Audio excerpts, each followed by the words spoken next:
Have you ever been in a place where it just seemed very dead? There was no energy left in the place at all. You could feel the people around you were not enthusiastic, and there was no hope in the situation. There's no hope in the place you're at. But in the end, somehow, this place was filled with life again. A lot of times, this is the stuff of movies. It's kind of a movie narrative. The protagonist of the story is introduced, and then he or she goes through these trials, perhaps nearly dies at some point. All seems lost. But when they face their adversary in the end, they come out with the win. Think of any movie with a great movie speech, and that is basically how the story goes.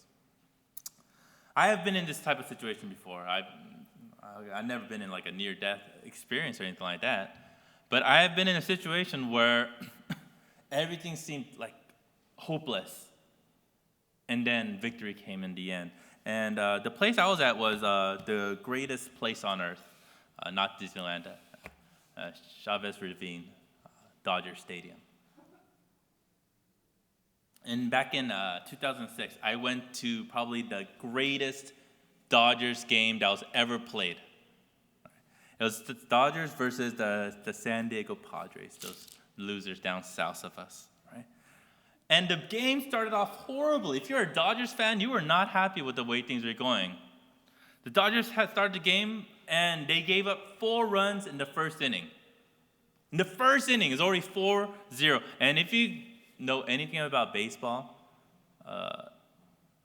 if you're down 4-0 in the first inning, things are pretty gloomy. They tried to inch back. Right? But by the bottom of the 9th inning, they were down 9-5 to the San Diego Padres. For all intents and purposes, this is a lost game. If you're a baseball fan, you know 9-5, it's pretty much a done deal. I was there with my friends that night, and that night was the stadium was packed because they were giving out free fleece blankets. So everyone had these blankets, and we were sitting there, and because we were down 9-5, people started leaving. And if you're a fan of any LA sports team, if you're losing by the end, people are already on the way home because they want to beat the traffic. So as we entered the bottom of the 9th, and because there was a deficit that's insurmountable in baseball, you saw a lot of people leave the stadium. A lot of people left the stadium. But my group of friends and I, we decided to stick it out through the end. And I remember saying, there's 4 girls, I think, there, and me and one other guy friend. I remember I turned to my guy friend, I said, man, all we need is back-to-back home runs, and we're back in this, right? Not just one home run, back-to-back home runs, and we are set. I didn't even say we needed a grand slam. I said back-to-back home runs. And I turned out to be a prophet because that is exactly what happened that day. Bottom of the 9th. 0 on and 0 out, and our former second baseman, Jeff Kent, comes up. Pitch comes in, and he hits a home run. 9-6, Dodgers. Okay, we got one back. We're back in this.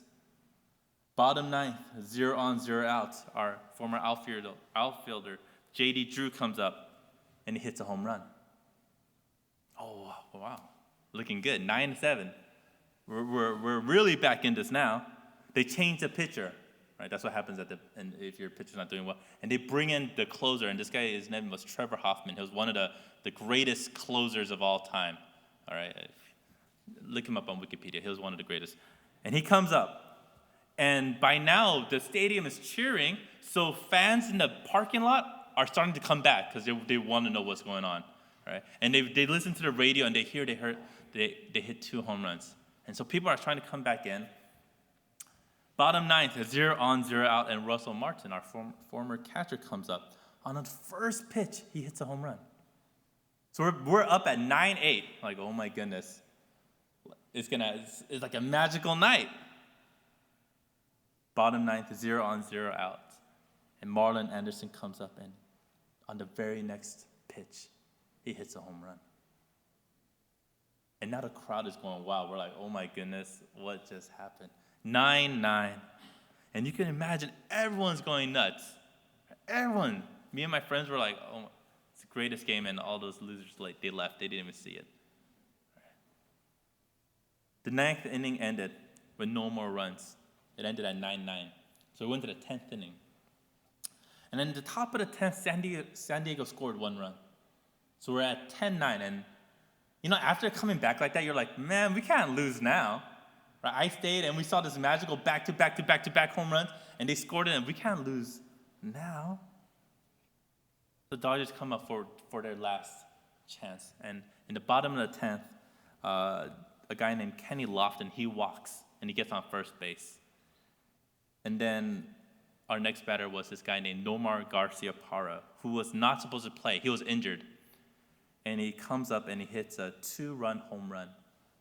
And we win the game 11-10. And I remember, this is the greatest game ever. I can never go back to a Dodgers game because nothing's going to beat this game, right? And to tell you the truth, I went to a Dodgers game. After that game, I went to like 2 or 3 more Dodgers games, and they lost every one of them. So I should have stopped at that one game. The place was going really bonkers now, right? That whole stadium, after the first half inning, was dead. They were like silent. There's no hope. At least I got a fleece blanket. That's what people are thinking. Being down 4-1 at the end of the first inning. They came back to tie at 4-4 at the end of the third. Then they were down again by 9-5 by the ninth. Basically, the game was over. The fans left. There was no hope. Thousands and thousands of people just left the stadium. But, as they say, it's not over until it's over.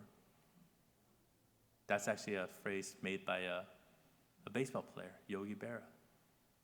It's not over until it's over. What I'm trying to say is, there is always hope. There is always hope. Even in the most dire situations, even in the hardest trials you face in life, there is always hope. Because there is always God. Because God is always with us.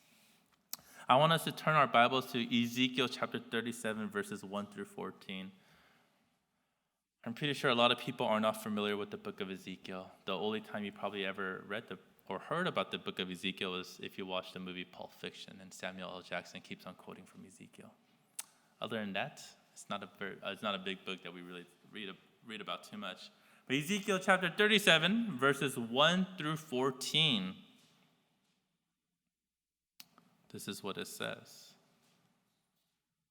The hand of the Lord was upon me, and he brought me out of the Spirit of the Lord. He brought me out by the Spirit of the Lord and set me in the middle of a valley. It was full of bones. He led me back and forth among them, and I saw a great many bones on the floor of the valley, bones that were very dry. He asked me, Son of man, can these bones live? I said, O sovereign Lord, you alone know. Then he said to me, Prophesy to these bones and say to them, Dry bones, hear the word of the Lord. This is what the sovereign Lord says to these bones. I will make breath enter you, and you will come to life. I will attach tendons to you and make flesh come upon you and cover you with skin. I will put breath in you, and you will come to life. Then you will know that I am the Lord. So I prophesied as I was commanded, and as I was prophesying, there was a noise, a rattling sound, and the bones came together, bone to bone. I looked, and tendons and flesh appeared on them, and skin covered them, but there was no breath in them. Then he said to me, Prophesy to the breath. Prophesy, Son of Man, and say to it, This is what the sovereign Lord says. Come from the four winds of breath and breathe into these slain that they may live. So I prophesied as he commanded me, and breath entered them, They came to life and stood up on their feet, a vast army. Then he said to me, Son of man, these bones are the whole house of Israel. They say, our bones are dried up and our hope is gone. We are cut off. Therefore prophesy to them. This is what the sovereign Lord says. O my people, I am going to open your graves and bring you up from them. I will bring you back to the land of Israel. Then you, my people, will know that I am the Lord, when I open your graves and bring you up from them. I will put my spirit in you, and you will live, and I will settle you in your own land. Then you will know that I, the Lord, have spoken, and I have done it, declares the Lord. Amen. Our passage today is a very descriptive one. It's very descriptive. It will do well to truly try and imagine this scene and make it come alive in your heads.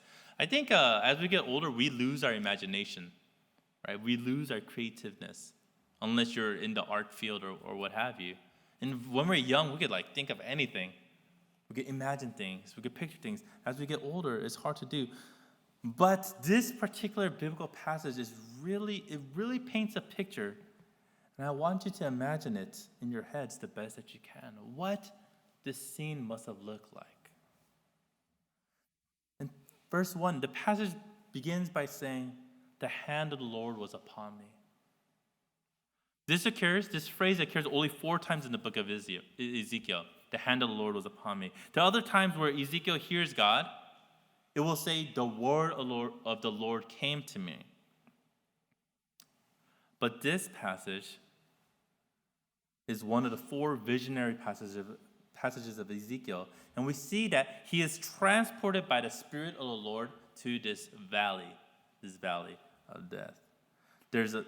In this valley, he sees a lot of bones. The place is just packed with bones, dry bones.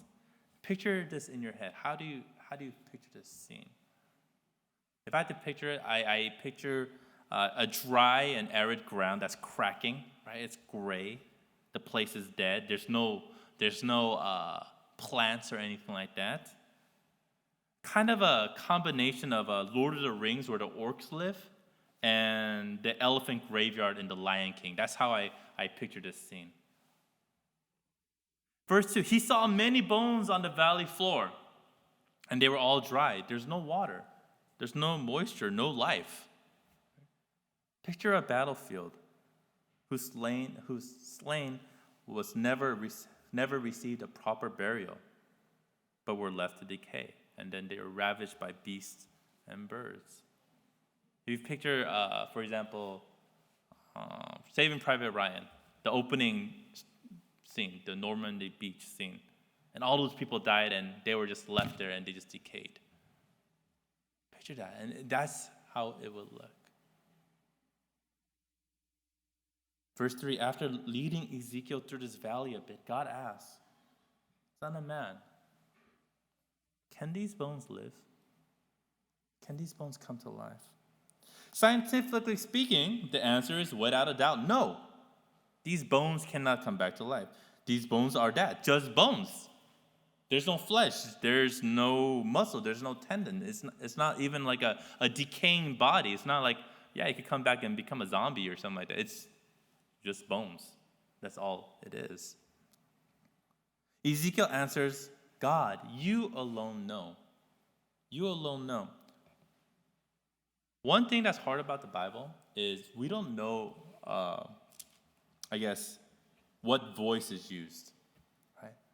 What kind of words are emphasized? What kind of conviction Ezekiel might have said when he said, God, you alone know. As I went through my seminary classes, one of my classes taught me to try to read the Bible just like monotone. Because even when we read the Bible, especially if we do it at church, like in this kind of setting where I'm in front of you, I could read it and give off whatever message I want because I would emphasize certain words or de-emphasize certain words or stress certain places. So I had to read in monotone. And here, if we had access to his vocal inflection, and his body gestures, body language, we may be able to determine whether he spoke with conviction, like, God, you know, or with hesitation and resignation. God, you know. The problem is we don't know the way Ezekiel said this. But being the good prophet that he is, doing everything that God commands, living the life that God commanded him, we go with, most likely, he said it with conviction. God, you know. You know what could happen here. And in verses 4 to 6, God tells Ezekiel, prophesy to these bones. Talk to these bones. I'll give you the power and talk to these bones. Tell them that I, God, will restore them. Not only that, I will bring you back to life. Look at the words that God uses. I will. I will. I will. These words, I will, are repeated here. God will do the miraculous. God will do the impossible. Why? So that you will know that God is the Lord. God does miracles in life, not for our benefit, but so that you will know that God is real. When we experience miracles in life and see the seemingly impossible be overcome, and despair come to hope, and certain loss turn to victory, it is not so that we can feel good about the outcome. It's not purely just for our own sake. It is so that we can recognize God's power more and more. That we truly see who God is and what God can do, and acknowledge God as the one and true God. So even here, when he shows Ezekiel this miracle of putting these bones and making them come back to life, it's for Ezekiel's benefit. And it's also so he could use that and tell the people of Israel so Israel can benefit from it. Verse 7 through 8. Ezekiel, like I said, being the good prophet, he did as he was told. And he prophesies to the bones. I think that would be very awkward for me. Right? It's easy. I could talk to the people. But if God told me, talk to this plant and say, God will bring him back to life. I'm like, hey, plant, that Linda's mom brought. It's kind of weird, right? To speak to inanimate objects about God and about God's power. But he did it. And what was the result? Sure enough, as God said, the bones came together. There's a rattling sound, right? Bones hitting upon bones. Tendons and flesh came together, and the dead bones were becoming more and more like human. It's like a sci-fi movie. But things are not done yet. Ezekiel himself claims that there was no breath in the bodies. The bodies are formed, but they're not alive yet, God. We came from bones to corpses. That's where we're at now. In verses 9 to 10, God tells Ezekiel once again, prophesy once more to command the breath or the spirit to gather and enter these slain bodies. And Ezekiel does this and says that breath entered the bodies and they came to life and stood up on their feet. And it looked like a vast army. Think about that. How many bones were there that came to become these corpses that came alive that will say, it's like a vast army? Okay. If God could just done one set of bones, and Ezekiel had said, and he stood up and he looked at me. But he said, it's a vast army. Which proves and shows how big this miracle was. That all these slain people were brought back to life. Picture this in your mind. It's different to see corpses come back to life. Right? It's easy. We could kind of picture that. Why? Because Jesus has done this miracle before. Lazarus died. Jesus says, Lazarus, wake up, come back. And Lazarus came back to life. Some Roman soldier's daughter died. And Jesus said, no, she's just sleeping. So we could kind of picture that in our heads. Our Jesus, he's going to die. He rose again. We could picture a dead body coming back to life.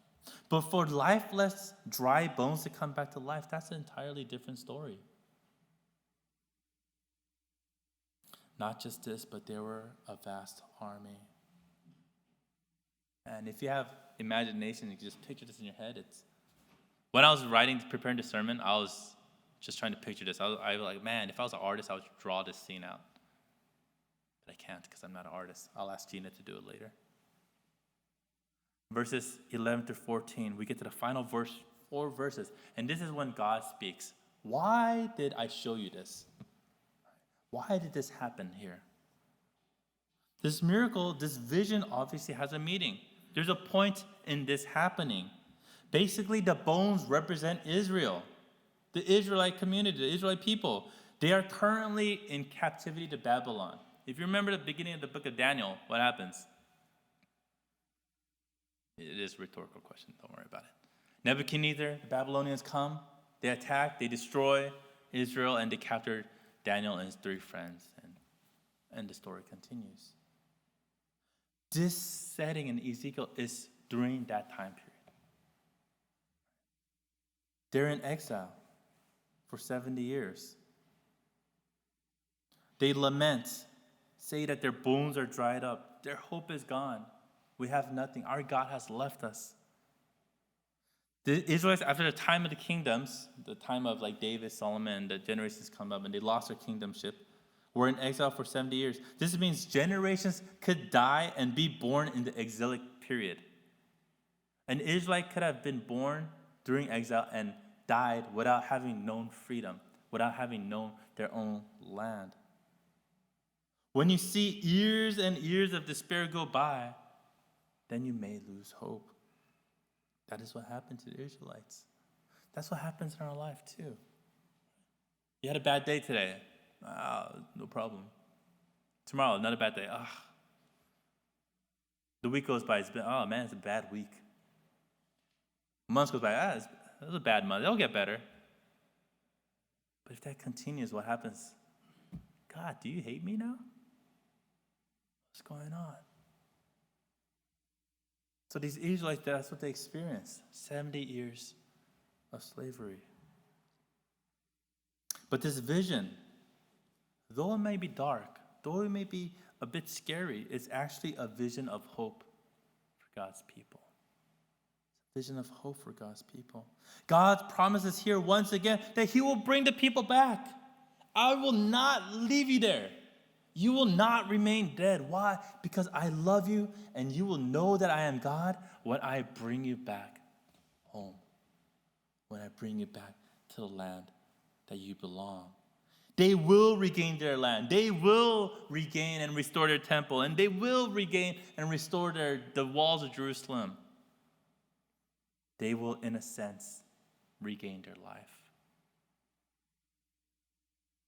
God will bring them back from their graves. It does not mean that the people who died will be made alive again to experience this new age. What it means is the dead hearts. The hearts who have said, God has left us.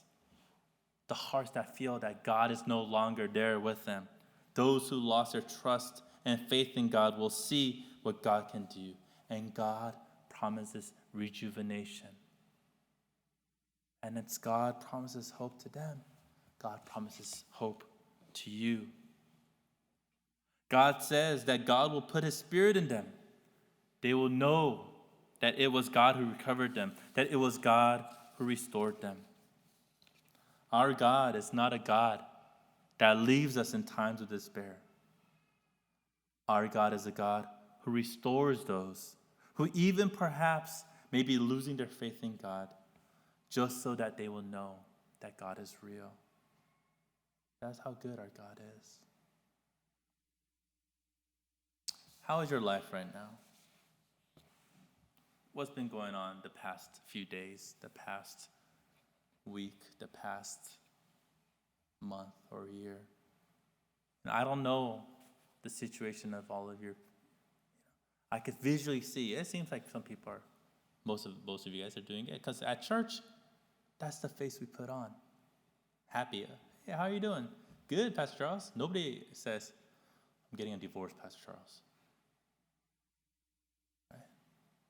So in a visual, if I had to look at you and I guess, I would assume things are going well in your life. But you know the pain you have in your heart. It's maybe something that you're ashamed to talk about.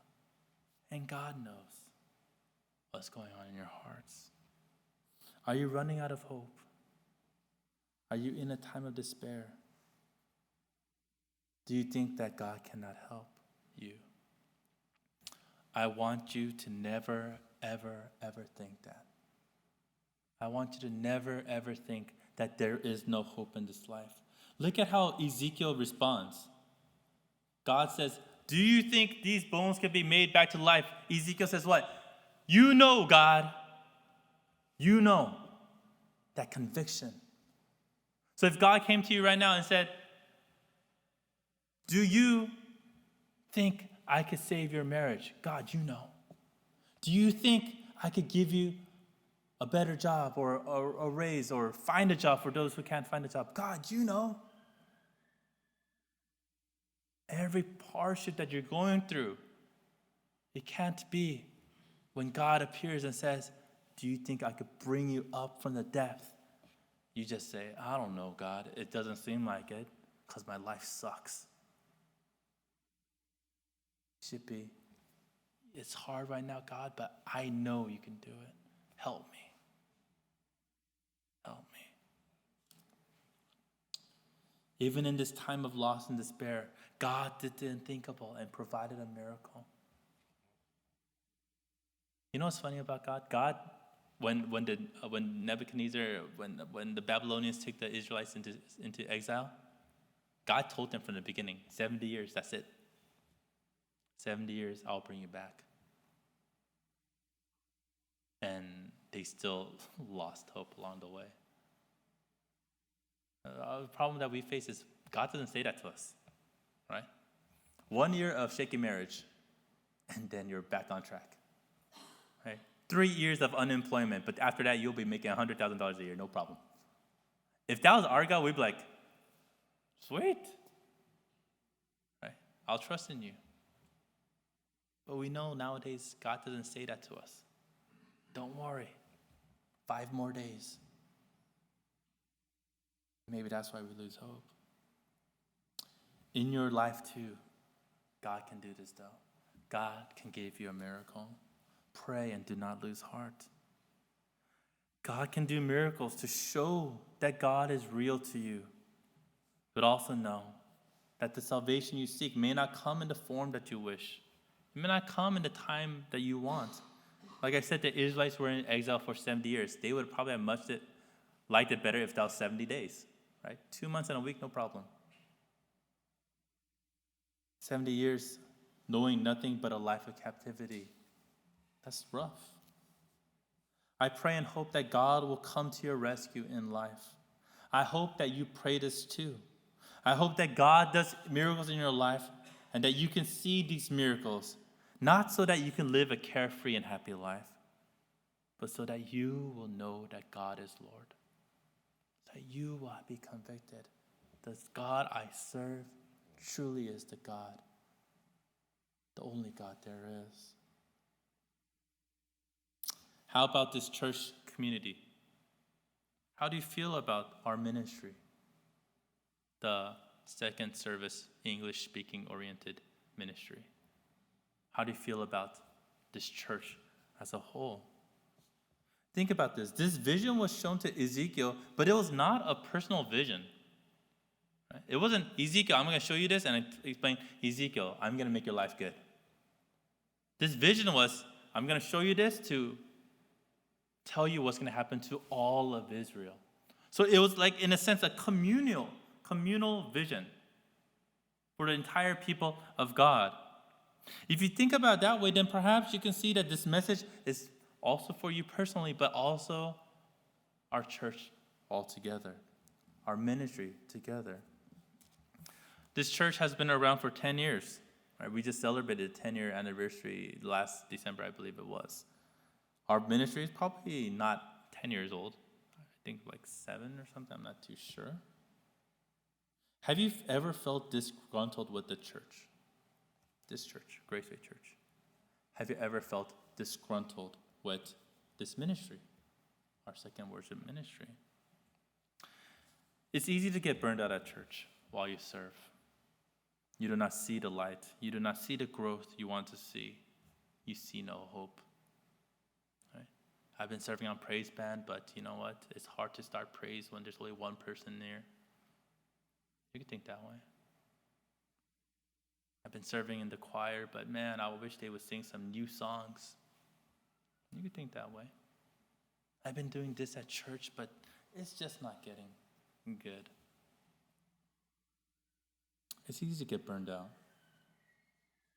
But instead of getting burned out and complaining, I want our ministry to become a place where if things don't look good in the ministry or things don't look good in this church, that we don't complain about it, but come together and we pray about it.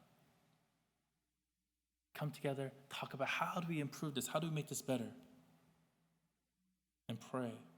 The best thing to do is pray together, not just yourself, but as a group, that God will breathe life back into the ministry, that God will breathe life back into the church. If the church is alive, you feel alive. That Dodgers story I told you about, the stadium, when that place was bubbling and hot, everyone was enthusiastic. When they were losing, everyone was just quiet. So if this church is alive, this ministry is alive, things could go good. I want this ministry to succeed. I want this church to grow. I want this ministry to grow. And I will try my best to help it, but I can't do it on my own. I'm grateful for the people and thankful to the people who encourage me and tell me, oh, I've made a difference the past 15 months I've been here, so I don't really know because I wasn't here before that. But I can't do it alone. It's not just Ezekiel that made Israel come to life again, right? It was God working through Ezekiel. And if you continue to read the Bible past Ezekiel, many other leaders rise up when they had to lead the people back to Jerusalem. Other leaders step up to do that. People come together to restore Israel. I'm sure all of you in here will say, I want my church that I serve to do well. I want my church to grow. I want my ministry to grow. I hope to see more and more people join. I hope to see more and more work and good things to be done in our ministry. For us to go on our own independent mission trip, to make an impact in the lives of our community, the lives of the members in here, and those around us. God can do this. If you think this church or this ministry was going nowhere, get rid of that negative thought. And know that God can make this a thriving ministry. God can make this a thriving church. And pray that God does. I do. Our bulletin in the middle, it has a prayer section. Right? Each week it gets updated, or every 2 weeks it gets updated. But the only things that change is for the congregation members that ask for prayer requests. The one about our ministry and church stays the same. Why? Because this church cannot sustain if it doesn't have the help and support of all of you. Look at our group. Even in this ministry alone. When I first came to guest speak, first day I came to guest speak, and Pastor David called me and said, you know what, we're looking for a pastor. I was like, oh, I'll come guest speak. There's 6 people. 6 people. I'm like, do they really need me here? Oh. And today we see 2, 4, 6, 8, 10, 12, 14, 16, 18, 20, 21. My wife and my baby, 22, 23. We've quadrupled in size, if you really think about it. And I know some of you usually don't come to this worship, but from 6 people in 2012, September, and we're in April of 2014, and we're at 24, and we have all our friends who are out of state or out of town. This ministry can grow. it can do good things. Pray that the life comes back to it. Our God is not a God that makes things hopeless. Our God makes people hopeful. Our God is not a God of death, but a God of life. God's Son, Jesus, hung on a cross and died, but did not remain dead. He resurrected and came back to life. God can make everything that seems dead in the water come back to life. God can turn despair into hope. In whatever situation you're in, know that the God you serve, the God that you worship, is not a weak God, but a God who brings victory to show you that our God is the one and only true God. Let's pray together.